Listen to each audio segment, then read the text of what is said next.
This is TechVibe Pittsburgh, and I'm your host, Jonathan Kirsting with the Pittsburgh Technology Council. We are your front row seat to all things in Pittsburgh's technology and innovation ecosystem. Very stoked for today's conversation with Joylette Portlock from Sustainable Pittsburgh. We're talking about their important work in driving sustainability, decarbonization, and economic development in our region.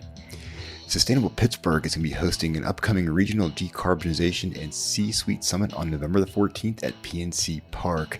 And it's going to dive deep into topics like supply chain sustainability, industrial decarbonization, and the business case for going green.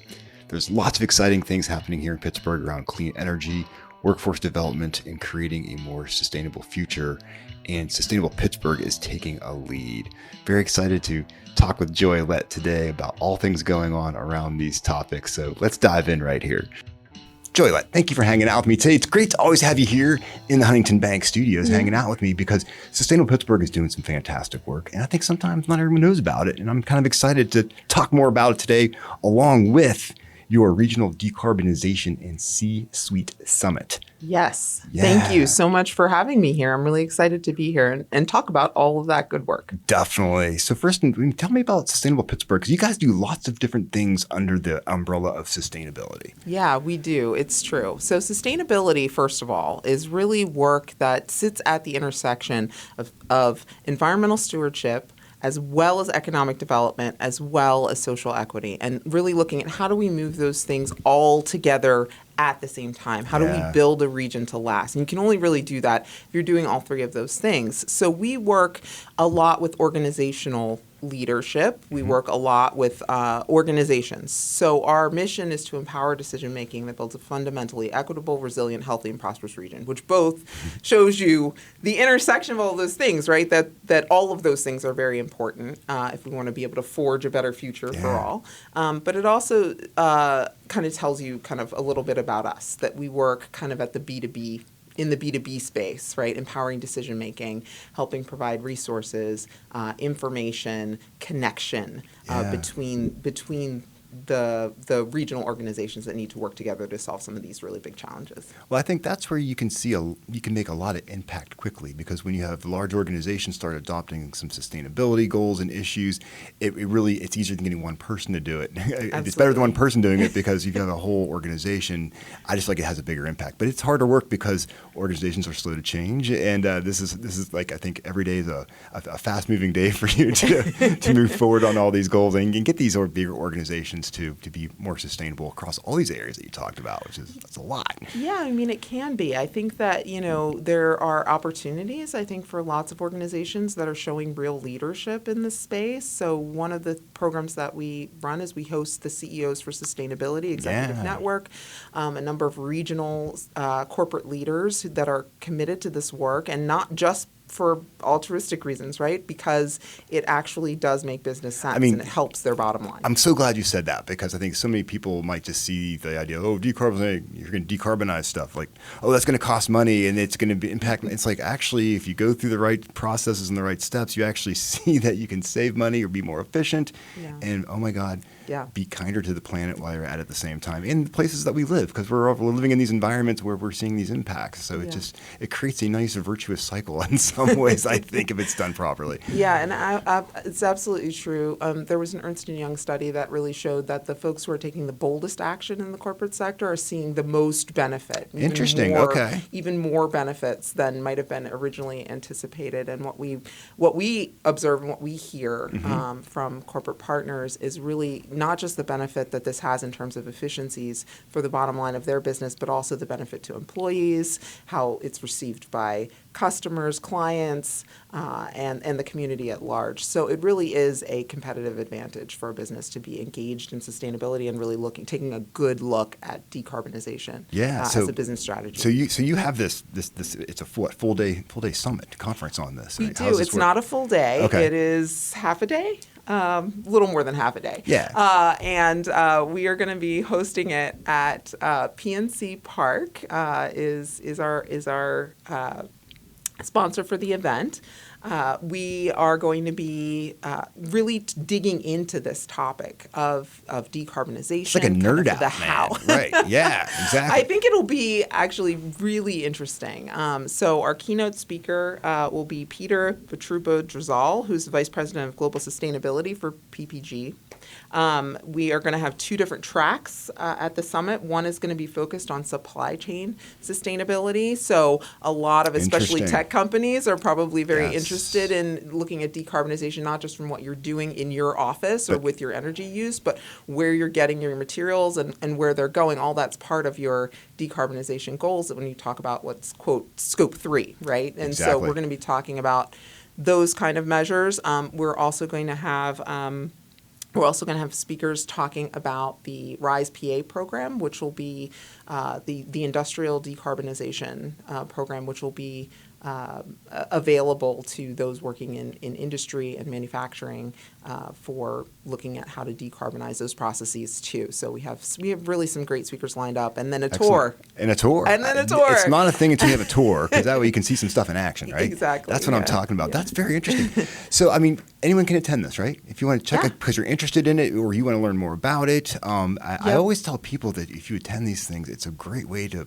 put yourself in an intersection where a cool collision can happen, right? Absolutely. Because we were just talking about, I think around the same time that this is happening, actually, there is the McGee Women's Summit that's happening, which is all about women's research, and they're bringing research from around the world here to Pittsburgh, and they want the public to come because it's just a great way to, if you run a company or if you're an entrepreneur, you could easily find something. You could easily help impact something. So get out there, spend half a day, spend a full day, and meet some new people and explore. Yeah, right? One of the things that we do, one of the roles that Sustainable Pittsburgh really plays in the community is as a regional convener. And so very much, I'm completely on board with everything you just said about the importance and the opportunity, especially in our region where there are so many stakeholders, to get folks together and have that cross-pollination of ideas. And that's where the magic happens. That's where we actually manage to build the solutions that solve these problems. Cross-pollination. I like that term. I'm going to remember it.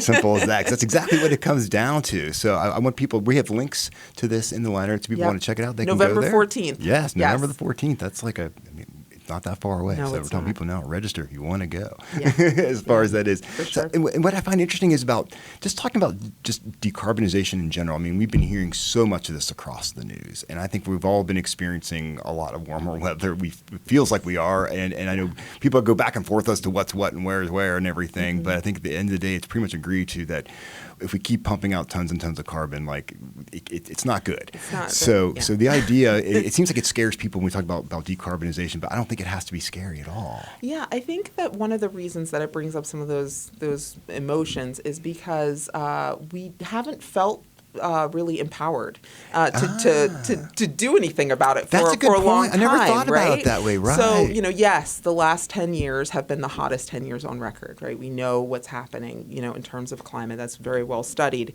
But we are now in a position, I think, and in large part because of recent legislation that's been passed at the federal level and is now coming through the state. There are so many funding opportunities for companies and for organizations to take advantage of the opportunity to decarbonize, and that's where you start to see investments in the region, like we see with Form Energy. We was just announced that $87 million that Mainspring Energy is bringing to the region to create 900 jobs. So we're seeing kind of that intersection, that confluence with the environmental aims lining up very nicely with our economic development aims and our ability to lift communities and provide employment and jobs and growth. I'd love to talk to you a little bit more about what's happening with like Form and some of these announcements with like Wayspring, because I feel like the work at Sustainable Pittsburgh is going to become even more important now, because when you're talking about building these types of companies and the people that it's going to employ,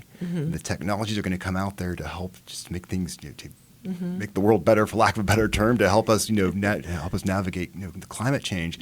You got to be really excited to see that like these investments are being made here in Pittsburgh, right? Yes, thrilled to see them happening here. And I've often said, this is the kind of Pittsburgh is the place where these things need to happen, right? I like that. We Yeah. need to be the leaders on this, and we can be the leaders on this as we're going forward. And so, yes, it absolutely is important. We worked with the CEOs for sustainability across 2022 to really think about decarbonization broadly for the region and what that might mean. And some of the things that fell out of that are, yes, let's get as much investment in the region as we can. Let's try and figure out how we can really catalyze these improvements. How can we look at workforce development as well, to the point you just made, and make sure that we're connecting pipelines to get workers from disinvested communities, absolutely, like transitioning from different industries, into this clean energy space, so that we can have that economic engine. I love the idea of being able to really try to ensure a diverse workforce around this, to create more opportunities for everybody here in Pittsburgh. So many times something comes in, it's just like only a few people kind of get in on it, but here's an opportunity to then get people from around Pittsburgh at every level in part of something that is actually helping to heal the earth and create efficiencies and some sustainabilities for us all out there. I think it's just that's awesome, man. Like that's like the triple win or something like absolutely. that. Or maybe there's four. I got to count them all. I've lost count. But it's a lot of wins. Yeah, exactly. But there is so much win. There's so much win around this. And if you look at our communities, it's urban and it's rural communities. Yes. It's places that have been disinvested or have had industries and had those industries lost or never had the opportunities to begin with. And, we talk a lot, I think, in the region about talent and attraction and retention, and really wanting to make sure that those opportunities are presented to everybody and that we have a chance to include everyone in this economy as it's moving forward. I mean, this is an enormous opportunity for the region, an enormous opportunity for the state. At the Tech Council, we're very excited about it because we've been actually tracking a lot of this, and we're very excited around the lots of initiatives now to decarbonize data centers, right? And I mean, just the fact that people are buying nuclear facilities and looking at these modular nuclear things that maybe are 10 years down the road, but the idea is that we need so much energy to create computing power. Yeah. And how can we do that without crushing the planet? And so that there's so many possibilities there. And you look at how Pittsburgh is just ripe for that. I mean, we're like right in the middle of it. So that's why I keep saying, man, Sustainable Pittsburgh, man, you guys are in the hot seat now. I'm just saying, Yeah, well, we're all looking at you right now. Let's take it on and figure it out. It's possible for companies to start tracking their emissions, start looking at ways to understand where their carbon is and how to decarbonize, investing in renewable energy for some of those data centers. There are steps that every organization can take to understand the footprint and to figure out ways that will reduce it and also serve other aims for the business. I think one thing that I always just think about is it's not these drastic changes. It's if everyone just did something a little bit less. Like case in point for myself, I ride my bike to work once or twice a week. And that's like taking a 20% decrease in my carbon emissions because I'm not driving my car to work, right? So if we all had 20% less, just one day a week, riding your bike, which you might actually enjoy. But I'm just saying, but just the idea is that little things can kind of build up to where we can actually start seeing a decrease. So I just think there's so many different ways that we can be out there and just find ways to be a little kinder to old Mother Nature here. So I think absolutely at an individual level we all have a role to play. I also think that if we really want to make big strides, we can also harness that individual power collectively and figure out how we can change systems so that doing the efficient thing becomes the more automatic thing that you don't have to work as hard at to figure out how to do, and how are you going to manage that?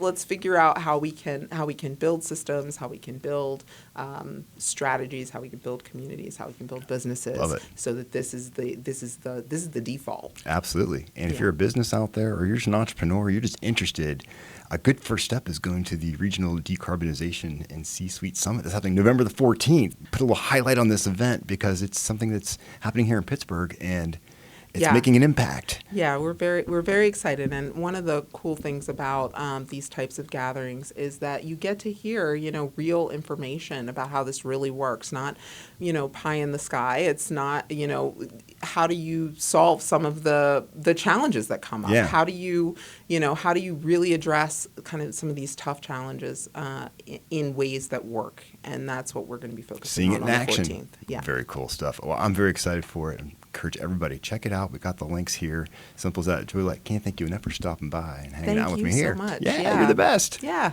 great. Thanks for listening, everybody. This is Jonathan Kirsting with the Pittsburgh Tech Council.